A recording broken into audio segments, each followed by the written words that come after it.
एक सीकर ने पूछा है, मेरा बेटा एक बड़ा अफसर था, उसकी मृत्यु हो गई। उसके मृत शरीर को देख करके मेरे पति की भी मृत्यु हो गई। अब सिर्फ मैं जीवित हूँ। मेरे गले में सूजन आ गई है और मेरा जीवन अस्वस्थ गुजर रहा है। मेरा जीवन अब क्या है? देखिए, आप अब देर न कीजिए, इधर उधर की बातों में अपना समय न गुजारिए, भगवान का नाम लीजिए। बस भगवान का नाम ले लीजिए, श्री कृष्ण भगवान का नाम लेते रहिए। ओम नमो भगवते वासुदेवाय नमः, भगवान का नाम लेते रहिए। श्री कृष्ण भगवान ने गीता में कहा है कि सब कुछ मुझे अर्पित कर दो। तो इसके पीछे उनका मूल्य उद्देश्य कुछ है, ऐसा कहने में उसे समझने की ज़रूरत है। सब कुछ भगवान श्री कृष्ण का ही है। आपके पति, जिन्हें आप कहती हैं कि वो आपके हैं, वास्तव में वो आपके नहीं हैं, वो भगवान श्री कृष्ण के हैं। आपका बेटा, वास्तव में वो आपका नहीं है, आप कहती हैं कि वो आपका है, वो आपका नहीं है, वो भगवान श्री कृष्ण का है। आपका भी शरीर भगवान श्री कृष्ण का है। आपका दुख, आपकी बीमारी, आपकी परिस्थिति सब भगवान श्री कृष्ण की है। आपके बेटे की असामयिक मृत्यु, ये भगवान श्री कृष्ण द्वारा क्रिएट की गई परिस्थिति की है, वजह से है। ये परिस्थिति भी उनकी ही है।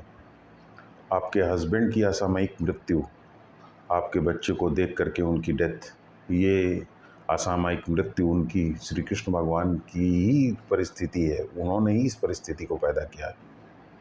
आपका मन, आपका शरीर, आपके विचार, आपका दुख, आपकी भावनाएं, ये सब कुछ श्री कृष्ण भगवान का है।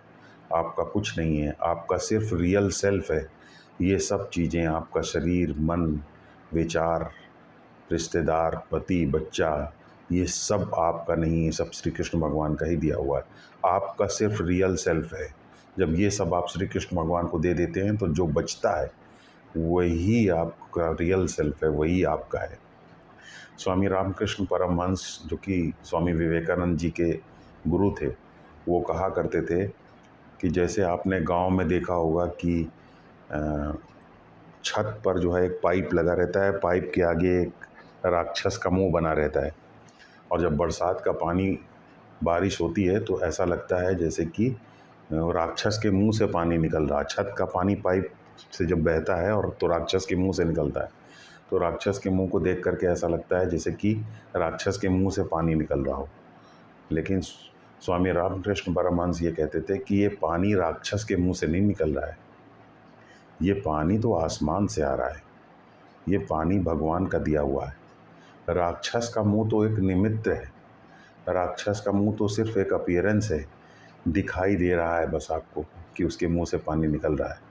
पानी भगवान दे रहा है, पानी आसमान से आ रहा है। ठीक इसी तरीके से आप तो एक निमित्त हैं।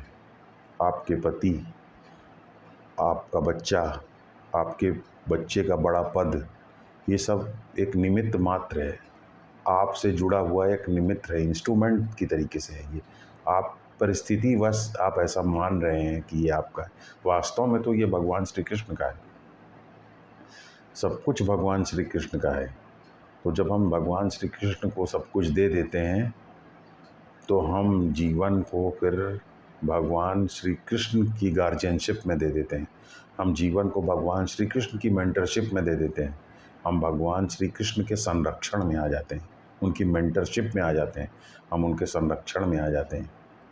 आपने देखा होगा कि किसी की मृत्यु हो जाती है, आपके सामने से निकल जाता है, लेकिन आपके अंदर कोई भावना नहीं आती। लेकिन जब उसी व्यक्ति को, जिसकी मृत्यु हुई है, उसके साथ अपना आप जोड़ देते हैं, मेरा जोड़ देते हैं, तो दुख की कोई सीमा नहीं रहती। मृत्यु दुखद नहीं है, मृत्यु के साथ मेरा जोड़ देना दुखद है। मृत्यु के साथ जब आप मेरा जोड़ देते हैं तब दुख पैदा होता है, मृत्यु से दुख नहीं पैदा होता। और मैं आपको एक और बात बताना चाहूँगा कि ये जो आप सब कहते हैं कि सब मेरा है, सब मेरा है, सब मेरा है, ये सब मेरा संभाल पाना भी आपके बस की बात नहीं है। अगर श्री कृष्ण भगवान आपको ये सब दे दें तो भी आप संभाल नहीं पाएंगे। क्योंकि जिसे आप मेरा कहते हैं, वास्तव में अगर आप गौर से देखें तो कुछ भी तो आपका नहीं है उसमें। जिसे आप मेरा कहते हैं उसकी परिस्थिति के ऊपर आपका कोई नियंत्रण नहीं। जिसे आप मेरा कहते हैं उसकी सांसों के ऊपर आपका कोई नियंत्रण नहीं। जिसे आप मेरा कहते हैं उसने जीवन में क्या किया उसके ऊपर आपका कोई नियंत्रण नहीं, उसकी प्रगति के ऊपर कोई नियंत्रण नहीं है, उसकी फेलियर्स के ऊपर आपका कोई नियंत्रण नहीं है, उसकी जीवन की दिशा के ऊपर आपका कोई नियंत्रण नहीं है, उसका शरीर जिन चीज़ों से बना है उस मटेरियल के ऊपर आपका कोई नियंत्रण नहीं है, वो मटेरियल आप नहीं लाए हैं। वो जिस हवा से सांस लेता है उस हवा के ऊपर आपका कोई नियंत्रण नहीं। जो पानी उसके अंदर है, उसकी कोशिकाओं में है, उस पर आपका कोई नियंत्रण नहीं। तो जब कुछ आपका है ही नहीं तो फिर आप मैं कैसे कह देते हैं उसको। तो ये मैं कहना बंद कीजिए। आपका कुछ नहीं है, सब भगवान का है, सब तेरा है, मेरा कुछ नहीं है। श्रीमद् भागवत गीता में श्री कृष्ण भगवान ये कहते हैं, सब कुछ मुझे अर्पित कर दो। इसका मतलब जानते हैं? इसका मतलब यही है कि जो मेरा है वो मुझे दे दो। ओनरशिप को लेकर के प्रॉब्लम मत पैदा करो, मिल्कियत की समस्या को पैदा मत करो। सब मेरा है, वो मुझे दे दो। तुम्हारा कुछ नहीं है, तुम्हारा सिर्फ रियल सेल्फ है। तुम अपने रियल सेल्फ को अपने पास रखो, बाकी सब कुछ मेरे संरक्षण में दे दो, क्योंकि सब कुछ मेरा ही है। सब मैं चला रहा हूँ, सारी परिस्थितियों को मैं चला रहा हूँ। सूरज मेरी वजह से सही समय पर निकलता है, हवाएं मेरी वजह से सही समय पर बहती हैं, पानी मेरी वजह से बहता है, ऋतुएं मेरी वजह से सही समय पर बदलती हैं। तुम्हारे शरीर को मैंने बनाया है। तुम्हारी माता का जो शरीर है, तुम्हारी माता का जो गर्भ है, वो गर्भ तो एक निमित्त मात्र है। जैसे राक्षस का मुंह है जिससे कि पानी बहता है, वैसे ही थोड़ी देर के लिए माता का गर्भ है। उस गर्भ को मैंने बनाया है। उसके अंदर जो बच्चा है जिससे तुम पैदा हुए हो वो मैंने बनाया है। उसका फूड मेरे द्वारा क्रिएट किया गया है। उसके शरीर की संरचना मेरे द्वारा पैदा की गई है। उसका मटेरियल ये सब मेरे द्वारा दिया गया है।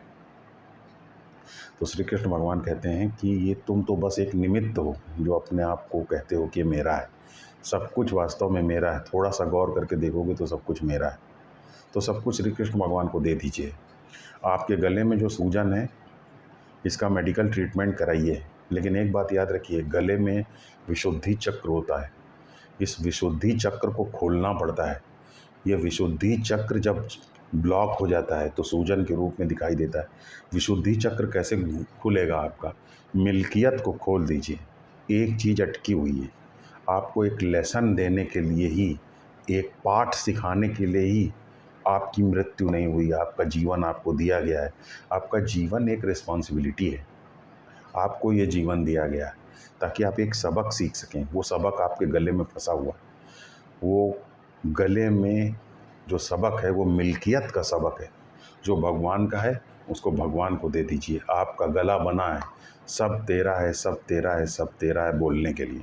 सब श्री कृष्ण भगवान का है, मेरा कुछ नहीं है। मेरा पति भगवान श्री कृष्ण का है, मेरा बच्चा भगवान श्री कृष्ण का है, मेरे बच्चे का पद भगवान श्री कृष्ण का है, मेरा वैभव, मेरा घर सब भगवान श्री कृष्ण का है।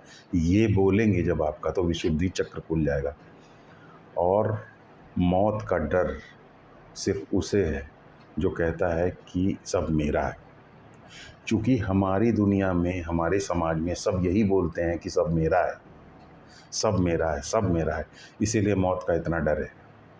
और जब आप ये कहते हैं सब मेरा नहीं है, सब भगवान का है, सब कुछ श्री कृष्ण भगवान का है, मेरा कुछ नहीं है, सब कुछ भगवान श्री कृष्ण को मैं अर्पित करती हूँ, मेरा कुछ नहीं है, जब आप ये कहते हैं तो फिर मौत कुछ नहीं है। मौत सिर्फ एक एपिसोड है। मौत जो है जीवन के धारावाहिक का एक कथानक मात्र है, एक उसका एपिसोड मात्र है।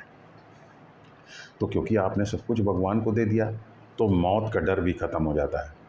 तो सब तेरा है, सब तेरा है जब आप बोलना सीख जाएंगे तो गले की सूजन भी आपकी धीरे धीरे दूर हो जाएगी और आपके जीवन में एक उद्देश्य पैदा होगा, एक मीनिंग पैदा होगा। आप जीवित हैं क्योंकि आपके जीवन का एक उद्देश्य है। आपके जीवन का ये उद्देश्य है कि सब कुछ भगवान को देना सीखिए। आपने सब कुछ पकड़ के रखा हुआ है, आप छोड़िए, भगवान को दीजिए। और एक और उद्देश्य है आपके जीवन का, समाज को अपना उदाहरण प्रस्तुत करने का कि दुख किस स्थिति तक जा सकता है।